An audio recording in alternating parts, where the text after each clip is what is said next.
মসজিদে টাকা না দিছেন 30,000, কিন্তু 30 লাখ টাকা দিয়ে আপনি সুদের ব্যবসা করেন। এই বাটফা কির সওয়াব? হারামখোর সওয়াব কিসের? আবার সওয়াব তোমার আব্বাই দেয়। সুদখোরের 1 টাকায় কোনো নেকি হয় না, 1 টাকায়ও না। ফ্যান হয় নেকি হয় না, টাইলস হয় নেকি হয় না। নেকি ইমাম সাহেব দেয় না, ইমাম সাহেব শিক্ষার দিলে হইতো না। মাহফিলের বক্তা যদি একারে জনাব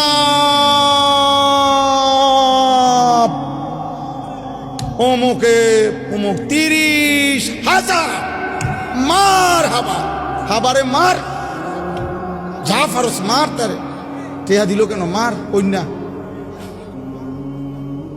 ফেরেশতা বলবে আল্লাহ সুদের টাকা, আল্লাহ বলবে বাদ দাও, ঢালাই দাও, টেহা লই এলা খেরা, কিন্তু তুমি লেখো না, নেকি লেখো।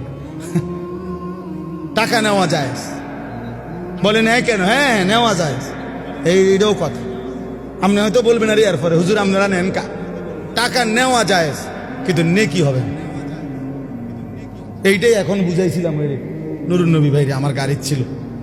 এটা জরুরি বিষয়। নেকি হবে না, নেকি হইতে হইলে হালাল হইতে হবে। দুনিয়াবি লেনদেন করা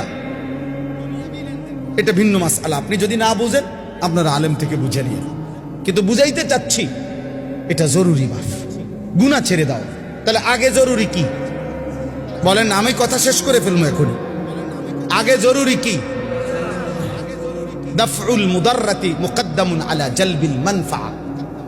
আরবি ভাষার গুরুত্বপূর্ণ মূলনীতি এটা, যে আগে ক্ষতি সরাও, এরপরে উপকার আনো। উপকার পরে, আগে কি? কথা বলেন না, ক্ষতি সরাও এইটার। আচ্ছা মনে করেন একটা জানালার গ্রিল, এটার মধ্যে রং দিবে, কি দিবে? এই রং দিতে হইলে মনে করে এটা পুরান হয়ে গেছে, ঝংকার পড়ে গেছে, এর নিয়ম কি?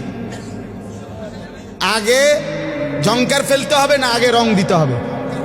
আগে সিরিজ কাগজ দিয়া ঝংকার ফেলতে হবে, এরপরে কি করতে হবে?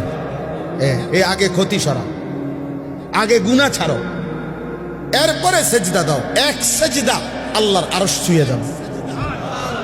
একবার জমিন থেকে আল্লাহ ডাক দিবা, রবের আরশ কাইপা উঠবে। শর্ত কি? গুনাহ ছেড়ে, গুনাহ ছেড়ে, গুনাহ ছেড়ে। আর বাংলা উদাহরণ দেই, আমরা বাঙালি উদাহরণ আছে। কোনো ব্যক্তি মনে করেন কারো বাড়ির দরজায় গেইটে ভিক্ষার জন্যই মনে করেন হাত পাতছে, এই সময় বাড়িওয়ালার কুকুর, পালা কুকুর খেউ খেউ কইরা দরজার সামনে আইছে, বেটারে মানে ধরে লেব দশা। এখন এই লোক কি বলবে? বাড়িওয়ালার আগে কি বলবে? যে কি সরাও, আমার চাল লাগবে না ভাই, আল্লাহ তো হয়, আমার কি লাগবে না, তুই এটা সরা ভাই, এটা সরা। কামড় না দোক, কামড় না দোক, শুধু এইটারে কয় কি? ভিক্ষা থাক, কুত্তা সামলাও, চাল লাগবে না, উপকার করণ লাগবে না ভাই, ক্ষতি যাতে না করে, ক্ষতি যাতে না। এই জন্য এক মুমিনের প্রথম ডিউটি, যুবক হোক বৃদ্ধ হোক, আমি হই তুমি হই, আলেম হোক পাবলিক হোক, আপনি মনে রাখবেন। আপনারা অনেক সময় অনেকে আছে বলে আরে কয় তো লম্বা লম্বা, হুজুরের মধ্যে তো দোষের অভাব নাই, বলে কি না বলেন? আমিও তো বলি হুজুরের মধ্যে দোষের অভাব নাই। হুজুররা কি বেহেশতের থেকে নিয়ে আসছে? আমি কি এখন বেহেশতের থেকে আসছি না ক্যান্টনমেন্ট থেকে আসছি? ময়নামতি সাবের বাজার আমার বাসা, আমি কোনো বেহেশতের থেকে আসছি। মানে আপনি যদি মনে করেন কোন হুজুরেরও দোষ আছে, হ্যাঁ, তো আপনি আমার জন্য দোয়া করেন, আমরা আপনাদের জন্য দোয়া করি না? কথা বলেন না কেন? তো আপনারা আমার জন্য দোয়া করবেন যে আল্লাহ উনারও গুনার থেকে বাঁচান, উনারও আল্লাহ আপনি নেক আমলের তৌফিক দেন। আমি আপনার কাছে দোয়া প্রাপ্য না? কথা বলেন না কেন? তো তাইলে অসুবিধা কি? এটা কিন্তু সূক্ষ্ম ধোঁকা, সূক্ষ্ম ধোঁকা। আপনি চোখের সামনে দেখতেছেন আমরা দুইজন, তো এখন আমি পড়ে গেছি পানিতে, তো এরপরে আপনার দায়িত্ব এটা, আর আমি থাইকে লাগছি, এটাই তো কথা। এটা কোনো বুদ্ধিমান করবে? এটা আমার সাথী আগুনে পুড়ে গেছে, আর আমি আর হুজুরে জেনে আগুনে ফিরে গেছে, তো আর আমি পাবলিক থাকতে কিনবো, আমরাও আগুনে পুড়ে যাই, এটা নিয়ে নিয়ম। তো যদি মনে করেন আমি ভুলে করে ফেলছি, যদি মনে করেন আমি গুনাহ করছি, যদি মনে করেন আমি হারাম করছি, এই বলে কি আপনিও হারাম করবেন? এটা জরুরি। গুনাহ ছেড়ে দেন। এই আজকের মূল বক্তব্য এটা, গুনাহ ছেড়ে দেন।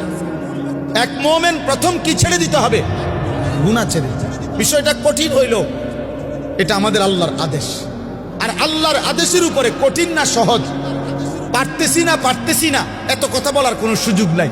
আপনার যদি মন নাও চায়, আপনার যদি বিবেকে নাও চায়, আপনার যদি কলজাটা ফাইটাও যায়, তারপরেও আপনি আল্লাহর হুকুমের জন্য গুনাহ ছাড়তেই হবে, ছাড়তেই হবে, ছাড়তেই হবে।